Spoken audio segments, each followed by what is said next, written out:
Bonjour à tous, bienvenue pour cette nouvelle vidéo qui va être, j'espère, assez rapide, je n'ai pas beaucoup de temps devant moi. Je vais vous parler aujourd'hui, donc c'est une vidéo déjà intercalaire par rapport à la série sur la libération du recevoir. J'ai besoin là de reprendre un peu de temps pour retravailler autour des notions importantes à vous transmettre qui vous permettront de libérer votre recevoir, de vous déconditionner par rapport aux croyances qui s'y rapportent. Il y en a énormément de croyances qui s'y rapportent. J'essaie de faire des synthèses, mais donc je crois que là j'aurais besoin encore un peu de temps. Donc je vais faire quelques vidéos, au moins une, peut-être deux, peut-être plus, avant de reprendre. Ne vous inquiétez pas. Et puis c'est vrai que 3 vidéos de 50 minutes, c'est pas toujours facile à visionner, donc voici une vidéo un peu plus courte, en tout cas je l'espère. Avec les petits oiseaux. Je voudrais reprendre aujourd'hui sur cette croyance, sur la notion de matérialisation, on est encore dans la loi de l'attraction, bien sûr, sur la vie que vous êtes en train de vivre. Comprenez bien que cette vie que vous êtes en train de vivre est la vie que vous appelez à vous inconsciemment. Quand on a une petite vie peinarde, tranquille, on se dit « Oh bon, bah c'est super, ok ». Mais quand ce n'est pas le cas, quand on a eu une vie difficile, et entre parenthèses, nous avons tous une vie difficile, parce que, à partir du moment où on s'incarne, nous avons à vivre tout cela. J'y reviendrai plus tard. Quand nous avons donc une vie difficile, on a l'impression que notre vie est dure et injuste. Imaginons que nous ayons des parents qui nous frappaient, qui nous battaient pendant l'enfance, et on va croire que ces parents ont créé un traumatisme et qui nous poursuit à l'âge adulte, qui nous empêche de nous ouvrir aux autres, d'aimer, nous sommes dans la peur de la violence, etc. Comprenez que ce n'est pas vos parents qui ont créé ce traumatisme. Quand vous étiez dans l'au-delà, vous étiez à un certain niveau vibratoire. Pour simplifier, je vais prendre l'exemple d'un HLM. Vous étiez au 5e étage dans votre vie précédente, au moment où vous êtes mort, vous étiez au niveau du palier 5. Et le niveau du palier 5, c'est, et c'est complètement au pif que je dis ça, mais ça correspond à la violence, à l'absence d'amour de soi, à une dureté, l'impossibilité d'ouvrir son cœur. Ok.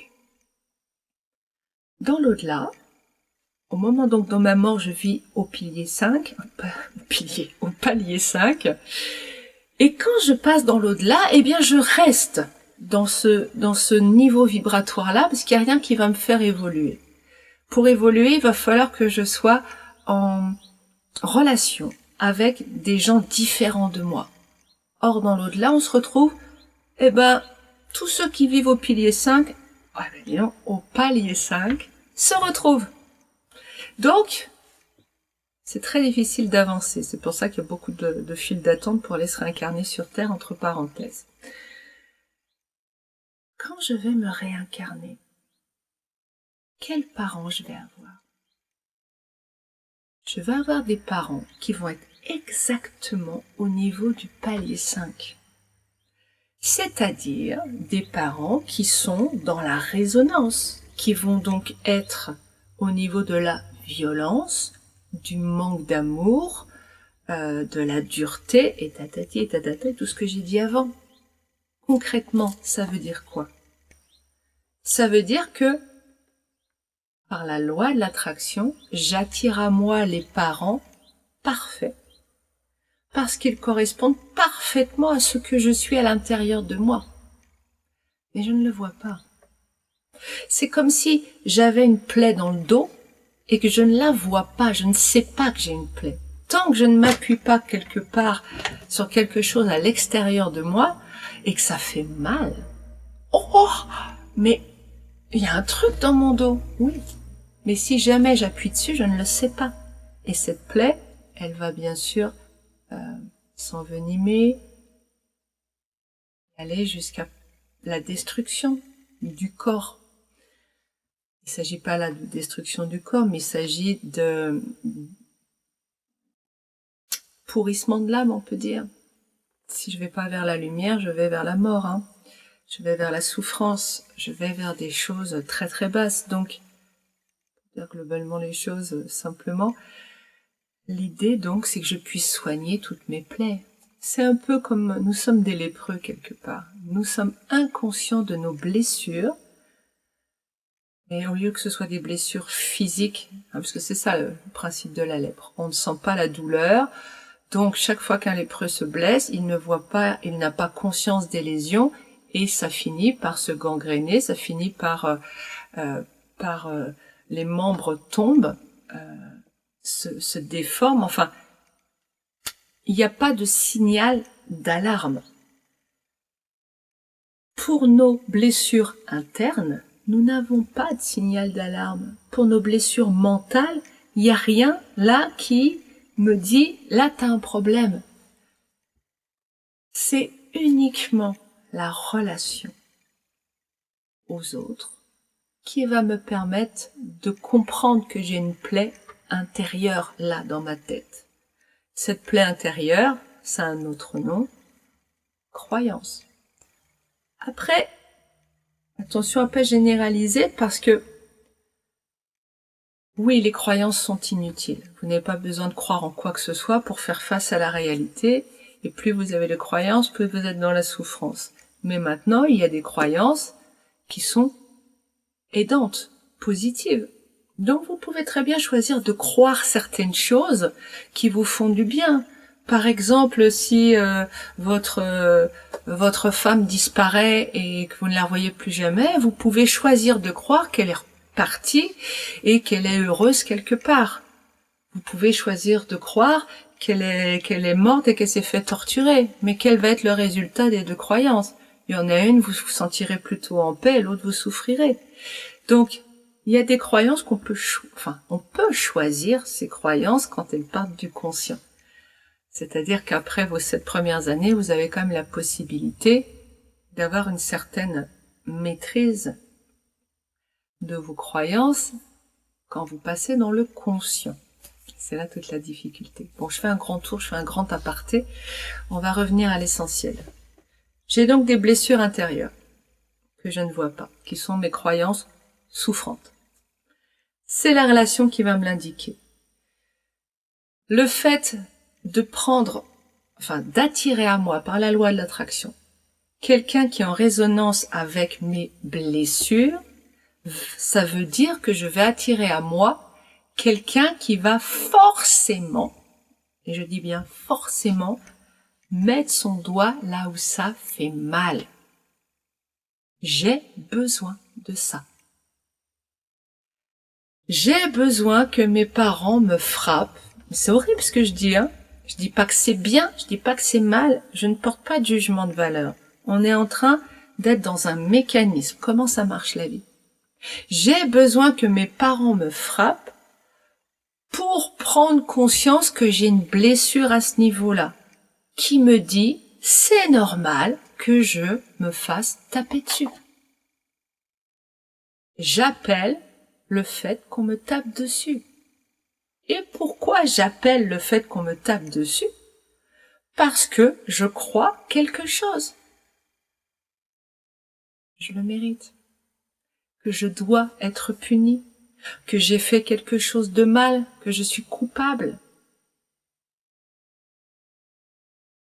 Et que sais-je? Parfois, ce n'est peut-être même pas des croyances, simplement des poids énergétiques, des mémoires purement énergétiques qui sont dans nous de père en fils, on se tape dessus. Ok, moi j'attire ça parce que c'est à mon niveau, sans que ce soit quelque chose de conscient, mais ça correspond quand même à mon niveau vibratoire, hein, à mon palier 5. Donc je vais subir, je sais pas pourquoi, et ça c'est pire, parce que je n'arrive pas à savoir clairement pourquoi. Mais je vais quand même vivre quelque chose qui correspond à un appel à l'intérieur de moi. Donc, pour être clair, nous appelons tout ce que nous vivons. Si vous vivez une situation, par exemple financière, difficile, compliquée, c'est donc que vous avez des croyances en lien avec ça. Qui appelle? Parce que vous avez peur, parce que vous voulez vivre ça. En fait, voilà, je vais le dire comme ça. Nous appelons les traumatismes que nous avons besoin de vivre parce que nous croyons que nous en avons besoin et parce que c'est par ce doigt qui vient appuyer là où ça fait mal, cette action extérieure. Quand je dis le doigt, c'est une personne, mais aussi la vie en général, les événements, les situations. C'est ça qui va me faire prendre conscience que là, j'ai un problème à régler. C'est très simple, hein. Si j'ai pas de problème à régler, j'ai une vie merveilleuse, remplie de joie, de belles relations, de relations belles. Pourquoi belles? Parce qu'il n'y a pas de souffrance liée à la relation. Mais c'est pas parce que les gens sont gentils, c'est pas parce que les choses extérieures sont d'une façon ou d'une autre. C'est parce qu'ici, j'ai réglé ce qu'il y a à régler. La vie de Sandrine en 2023, c'est pas la vie de Sandrine quand elle avait 20 ans, hein. Donc, croyez-moi que c'était compliqué. Oh là là. Ça veut pas dire que tout est résolu. Non, sinon je serais plus là. Il y a beaucoup de choses encore à résoudre. Mais il y a un sacré chemin, mon Dieu. Quelle aventure cette vie, extraordinaire. Donc, n'entendez pas une notion de bien ou mal, une notion de valeur dans le fait que vous attirez à vous. C'est un cadeau de l'univers. Vous attirez à vous ce que vous avez besoin de vivre. Vos parents ne sont à l'origine d'aucun traumatisme. Vous avez appelé les parents qui vont pouvoir vous donner les traumatismes dont vous avez besoin, c'est-à-dire les traumatismes que vous appelez. Vous attirez les conjoints, les amis qui ont la gentillesse de vous faire vivre les traumatismes que vous avez besoin de vivre. Pareil pour vos enfants. Nos enfants sont nos plus grands maîtres. Nos animaux. Je mets pas au même niveau les enfants et les animaux, rassurez-vous, mais je continue mon énumération. Tout ce que nous avons à l'extérieur est appelé pour nous vivre une douleur qui nous indique là t'as un problème. Est-ce que ça veut dire que donc faut souffrir tout le temps? Bah non, c'est pas il faut. Quand tout va bien, vous attirez des choses qui sont très positives à l'intérieur de vous. Et on regarde pas des vidéos quand tout va bien. On regarde des vidéos quand on a besoin d'avancer parce qu'il y a un pan de sa vie où là c'est galère, là je suis pas dans la joie. Donc, remettons les choses au centre. Ce ne sont pas les conditions extérieures qui créent votre vie, vous créez votre vie et vous créez très exactement ce que vous croyez inconsciemment au fond de vous. Vous ne recevez pas parce que vous croyez quelque chose, que vous ne le méritez pas, que vous en êtes pas digne, que vous avez fait quelque chose de mal, que c'est dangereux si vous recevez, que le tout c'est de mettre le doigt sur la croyance. Mais comment je sais que j'ai mis le doigt sur la croyance? Eh ben, une fois que je l'ai déconditionnée, si ma vie ça continue toujours pareil, soit c'était pas la bonne, mais en général c'est pas ça. En général, c'est la bonne, mais il y en a pas qu'une. Comme je vous ai dit dans la vidéo sur comment trouver les croyances à déconditionner, faut ameublir la terre. C'est comme le jardin rempli de ronces, le potager. Eh ben, il faut pas tirer à un endroit parce que vous n'aurez que quelques centimètres et tout va rester fermement ancré. Il faut ameublir partout. Passer la grelinette partout. Et après, quand je vais tirer, ah bah oui, là, je vais avoir quelque chose qui va être vraiment énorme. Mais d'abord, il faut aller taper partout. Donc ça prend du temps. C'est normal. Maintenant, et je termine là-dessus, sur un grand message d'espoir, parce que rendez-vous compte que vous avez la vie que vous souhaitez. Ah, c'est pas votre conscient, effectivement, le chef. C'est celui qui est le plus souvent au gouvernail de votre navire intérieur. Comme votre inconscient est devant 23h50 par jour, c'est lui qui mène votre barque, votre bateau. Mais inconscient ou conscient, vous avez cette capacité d'être le pilote de votre vie. Quel pouvoir! Je terminerai en vous disant que ce qui est important à retenir de cette vidéo,